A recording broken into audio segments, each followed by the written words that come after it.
Balita Evening Edition. Magadulong sa inyo sang mga nagapanguna nga balita lokal, national, international, sports, kag entertainment. Aksyon! Balita Evening Edition. Kag karon ang inyong news team. Una sa balita, una sa aksyon.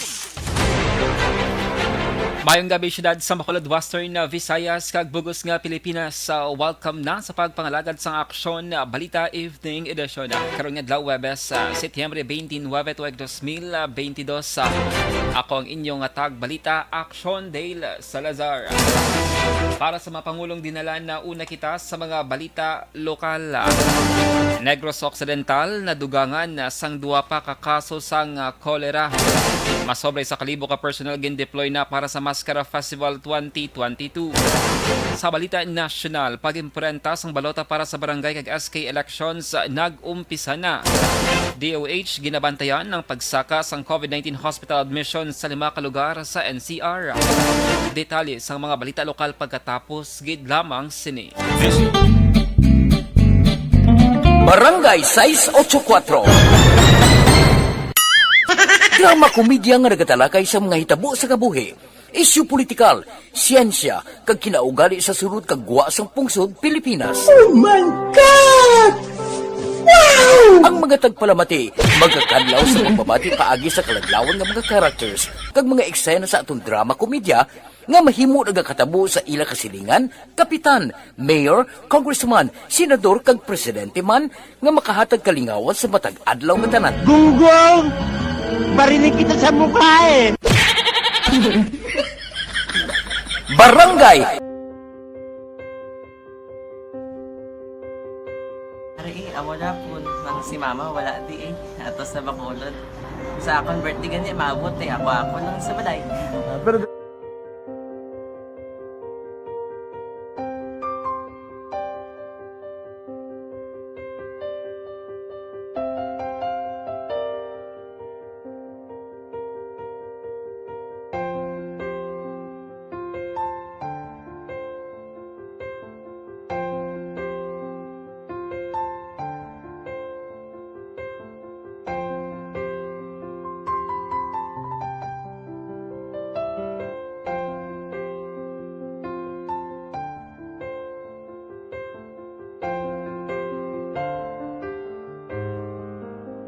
teka, kamusta man?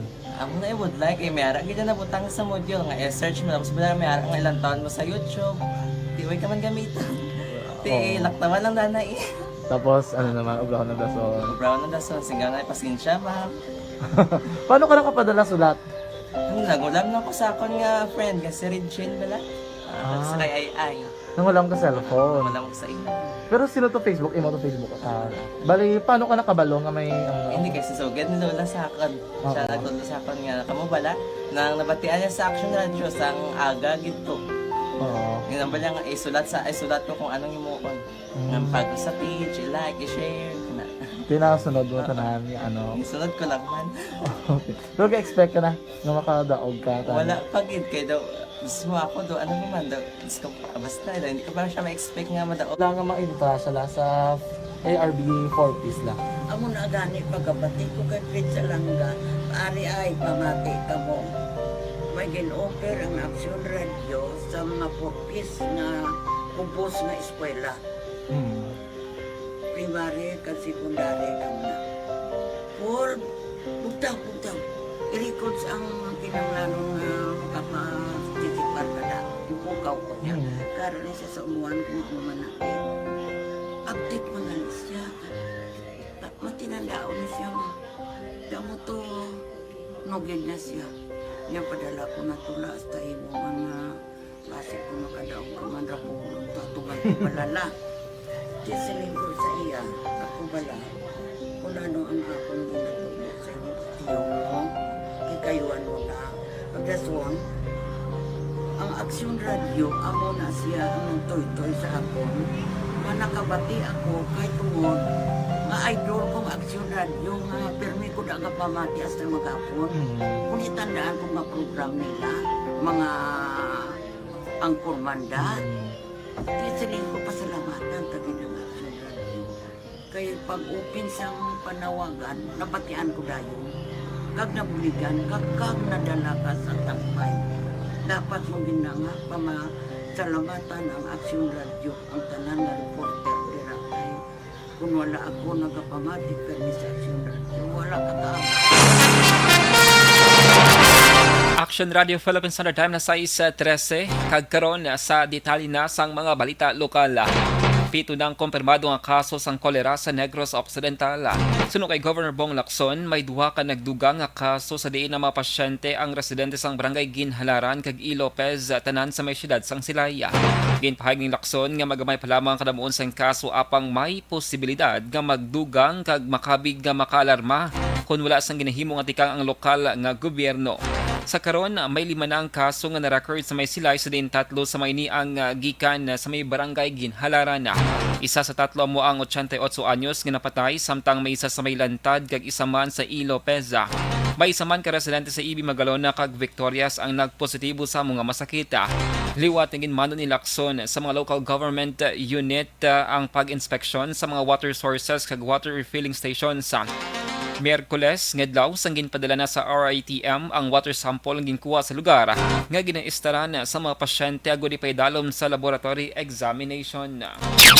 I understand there's an additional 2 still in Silay, Ginhalaran and E. Lopez. Because we notice it's now focused on one LGU. Nabatian ang tingog ni Governor Bong Lacson. Padayon naman ang monitoring kag education campaign sa Bacolod City Health Office sa batok sa masakit nga kolera kasunod sa kaso nga na-record sa may barangay Mansilingan. Ginpahayag ni Dr. Grace Tan ang tagpamuno sa Environmental Sanitation Division sa Bacolod CHO. Hindi lamang ang Mansilingan ang ila ginamonitor kundi pati man ang tanan nga mga barangay sa Bacolod. Apisar nga wala na sang panibago nga kaso nga na-record ang ilang nga opisina. Suno kay Tan, magluwas sa kolera ginatutukan man sang City Health Office ang kampanya batok sa masakit nga leptospirosis. Sa din mayara na sang 25 ka mga kasong na-record sa Bacolod. Sa din ni madiri ka mga persona o kon pasyente ang ginreport nga nagkalamatay. Sa iban nga balita lokal, gin-deploy na ang 1,175 ka mga PNP personnel, PNP Special Action Force, Philippine Army, Philippine Coast Guard, kag iban pang mga personnel para maghatag seguridad sa pagpatigayon sa ika-43 nga Maskara Festival 2022 matapos ang send-off ceremony sa Bacolod City Police Office Headquarters subong hapon. Ining gintabungan ni Bacolod City Director Police Colonel Thomas Joseph Martir, 303rd IB Philippine Army Brigade Commander Brigadier General Inocencio Pasaporte, kag Maskara Festival Director 30 Pinky Mirano Campo. Ginpahayag ni Martir nga may dugang pang mga PNP personnel gikan sa Police Regional Office 6 sa una, ikaduha kag sa highlights sang Maskara Festival. Ginpahayag sa BCPO Director nga may mga task force commander nga gindesignar agad mag-supervise sang ila personnel sa tag sa mga festival sites. Ginpahayag naman ni Pasaporte nga mabulig ang Philippine Army sa pagpatuman sang kalinong kag katawhayan samtang ginasaulog ang Maskara Festival. Aprobado na sa NTC o National Telecommunication Commission ang signal shutdown sa tiyon sang Maskara Street Dance Garena Competition na ekipman sa electric maskara. Ginpahayag ni Bacolod City Director Police Colonel Thomas Joseph Martir, hindi tanan nga adlaw ang mayara sang ipatuman nga signal shutdown. Samtang ginaulat man ni Martir ang approval sang Campo Crame sila pangabay nga magpatuman man sang ganban sa mga syudad sa Bacolod sa tiyon sang Maskara Festival. Hindi luyag ni Martir nga may magamit nga armas tuthang sa krimen sa tiyon sang selebrasyon. Ginpahayag man sang BCPO Director nga maghatag siya sang exemption sa mga shoot fest activity sa tiyon sang kahiwatan kung maprobahan sang Campo Crame ang ila nga pangabay. Ito na siya na padala naman ito sang do August pa to. Waiting na lang kami sang feedback, no? Ang sa aton man yung telecommunications signal shutdown niya na approve na sir. Approve ng shutdown. Ang aton ganban ginaulat-ulat pa namon sir ang feedback. Nabatian ang tingog ni BCPO Director Police Colonel Martir. Sa iban nga balita lokal, ginklaro sang Negros Occidental Police Provincial Office o Nokpo nga may mga patrol cars sa probinsya nga under loan agreement pa o kung wala pa formal nga madonar sa natungdan nga mga police stations. Ini man ang rason kung nga may pila ka mga police stations nga ang nagamaneho sang patrol car, mga job order kon J.O. Cashwao so kon civilian. Ginpahayag ni Police Lieutenant Judy sa katalogong spokesman sang Nokpo. Sabayan sa San Carlos City PNP si June Milken Nieves, 38 anyos, ang nagamaneho sang isang patrol car bangod nga ginloan pa lamang sang LGU San Carlos ang salakyan kag wala pa formal nga ma-turnover sa kapulisan. Ginpahayag ni katalogo nga desisyon man sang LGU San Carlos ang pagpahamtang sang JO nga magmaneho sang patrol car agod nga matipanan na sang husto. Apang ginklaro ni katalogo nga magamit lamang ang patrol car sa opisyal nga mga police activities ang hindi pwede pagmaneho ni Nieves kung wala sang upod nga active police personnel. Sa nibluan nga sibilyan ang nagamaneho sang patrol car sang San Carlos City PNP. Sa aksidente sining nabungguan ang motorsiklo nga ginamaneho ni Roy Valiente, 36 anyos, sa may barangay Punao, syudad sang San Carlos kahapon. Dead on arrival si Valiente matapos makaangkon sang madalom nga pilas sa lawas. Obviously, madrive na sa mga civilian if there is masalakay. Sakay paggamit ng PNP kat ang sakay niya is also mga truma for legitimate police operation. And it so happen naman yung natabot at sa may San Carlos, but atong movement at the same time ang paggamit sa salakyan, it was due to the gatawag na legal or legitimate police operation. Labat yan ang tingog ni Nokpo spokesman, Police Lieutenant Judices Catalogo. Action Radio Philippines Standard Time, alas 6:19. D3 Biofood Supplement makaaksyon ng natural nga This is My Life.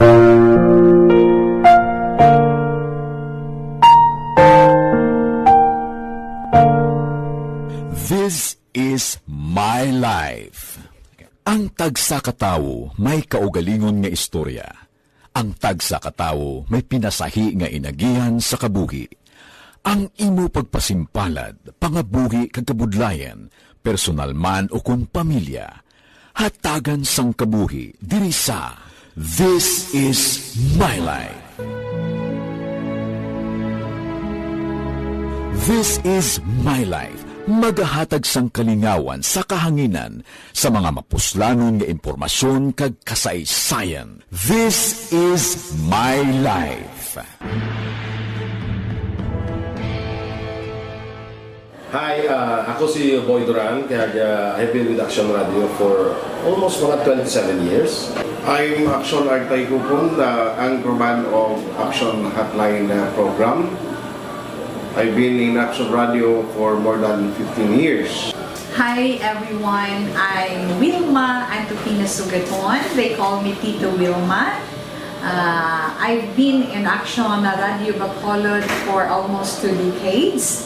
Ako si Rex Cantong, News Director at the same time Program Director sa Action Radio Bacolod. This is our 53rd anniversary story.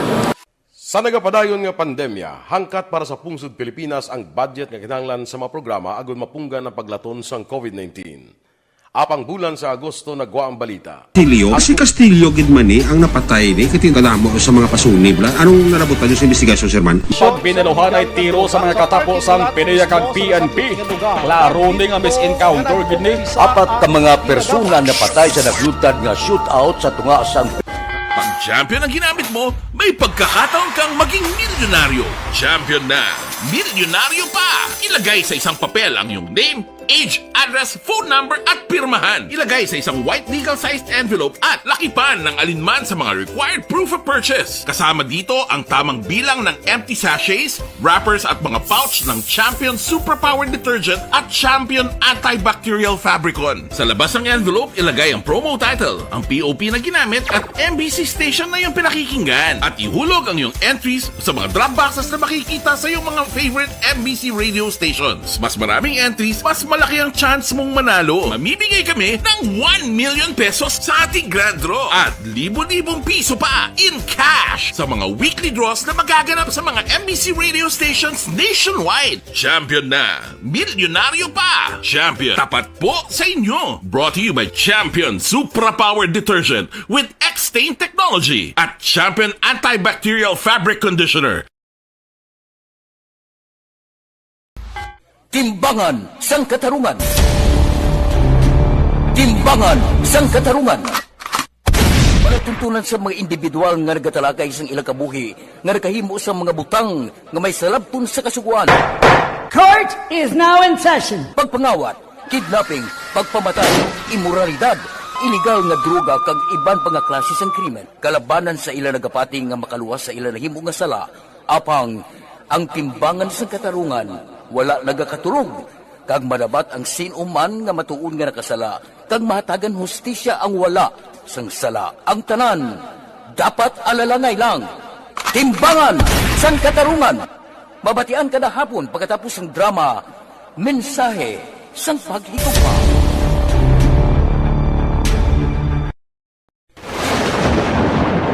Ang elementary nga evacuation center na concern din baha man. Uy, kasi pinagamat-amat pumansaka ang tubig. Actually, ko po medyo mataas na ang tubig. So, ginaulat natin nga pasiwala nga na-traffic to or na-transit dito sa sulod. Ang continuous range ang nag-isaglit ka factor sa pagsaka at sining tubig sa subong. Ang Pilipinas sa mayroon sa early warning system para mahibaluan ang lakas ng panahon. Gani, wala sang rason nga hindi kita makapreparar karon ni rainy season. Yari ang pila ka mga action tips nga dapat mo may baluan. Kung nagapuyo sa lugar nga masabi ginabaha, mag-monitor sa balita para sa anunsyo sang pag-asa sa lakas sang panahon. Isa sa pinakapos nga pamaangi para malikawan nga magsulod ang baha sa balay, among paggamit sang sandbag. Ang sandbag ang isa kasakong nga may unod nga balas nga pwede ibutang sa pertahan upon ginaagyan sang tubig para temporaryo nga makontrol ang pagsulod sang tubig sa inyong nga balay. Antes naman ng rainy season, dapat nakapreparar ka na sang pagkaon, flashlight, pito, kandila, hygiene kit, power bank, transistor radio, importante nga mga dokumento kag iban pa nga kinahanglanon. Ini ang dapat isulod sa go bag nga dapat ibutang sa isa ka lugar nga mapus kuhaon sa tion nga kinahanglan nga mag-evacuate. Sa tion sa pagbaha dapat butangan sang tape ang saksakan sang mga outlet kag ibutang sa mataas nga mga lugar ang appliances. Kunyara sa evacuation center, dapat man nga ipatuman ang minimum health protocol, face mask, face shield kag social distancing batok sa COVID. Sa panahon sa tigululan, dapat man proteksyonan ang ikaayong lawas batok sa pila ka mga masakit, kang isang dengue, leptospirosis, cholera, typhoid fever, hepatitis A. Nagpanugyan man ang DOH kay pabili ng proper hygiene kay pag-inom sang limpyo nga tubig. Lutuon sang gusto ang pagkaon para malikawan ang contamination. Maghugas sang kamot antes kag pagkatapos ang kaon kag matapos nga mag-usar sang banyo. Likawan man ang paglangoy o kon pagtubog sa baha. It is Action Dale Salazar para sa Action Tips nga nagapahanungnog nga maghalong sa tanan nga tion. This is My Life.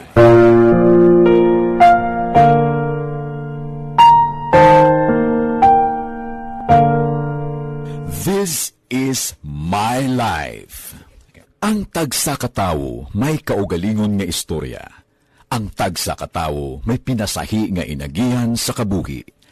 Ang imo pagpasimpalad, pangabuhi kag kabudlayan, personal man o kung pamilya, hatagan sang kabuhi diri sa This is My Life. This is My Life. Magahatag sang kalingawan sa kahanginan sa mga mapuslanon nga impormasyon kag kasaysayan. This is My Life. Hi, ako si Boy Duran, kaya I've been with Action Radio for almost mga 27 years. I'm Action Artay Kupon, the anchorman of Action Hotline program. I've been in Action Radio for more than 15 years. Hi everyone, I'm Wilma Antopina Sugaton. They call me Tito Wilma. I've been in Action Radio Bacolod for almost 2 decades. Ako si Rex Cantong, News Director at the same time Program Director sa Action Radio Bacolod. This is our 53rd anniversary story. Sa nagapadayon nga pandemya, hangkat para sa pungsod Kongreso. Sa iba nga balita national, ginamonitor sa karon sang DOH ang kapin 5 ka mga hospital sa Metro Manila bangod sa nagasakang ang numero sa mga pasyente nga gina-admit bangod sa COVID-19.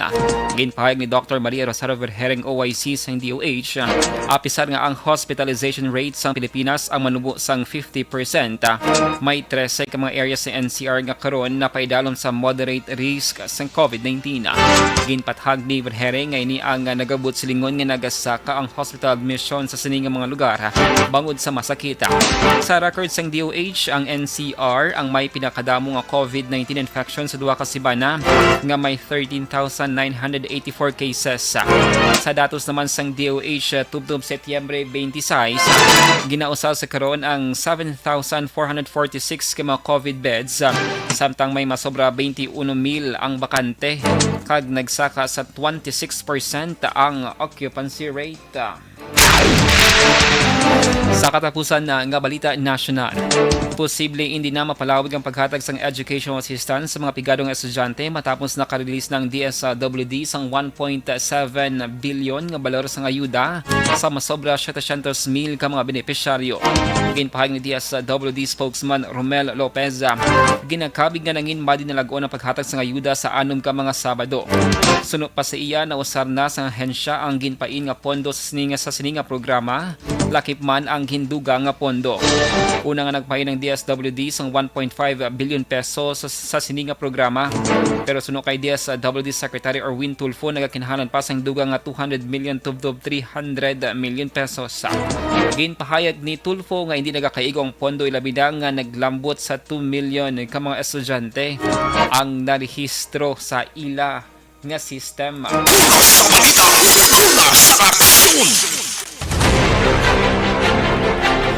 Action Radio Philippines Standard Time, las 6:29, Life Extension Coffee Mix mga ka-action na mag-switch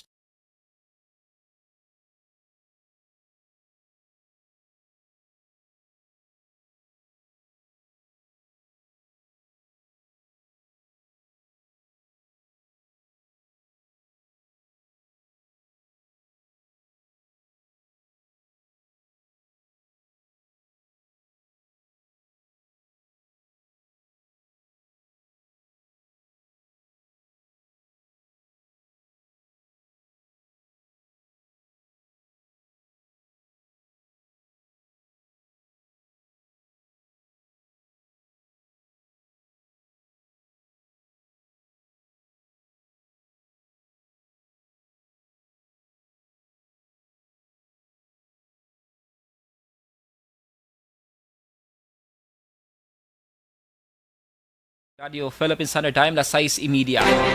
Inyo nabatian ang kabugusan na nga mga balita sa Action Balita Evening Edition. Karon nga daw, Webes, Setyembre 29, 2022. Sa liwat, akong inyong atag balita, Action Dale Salazar. Una sa balita, una sa aksyon, sa Bacolod Action Radio.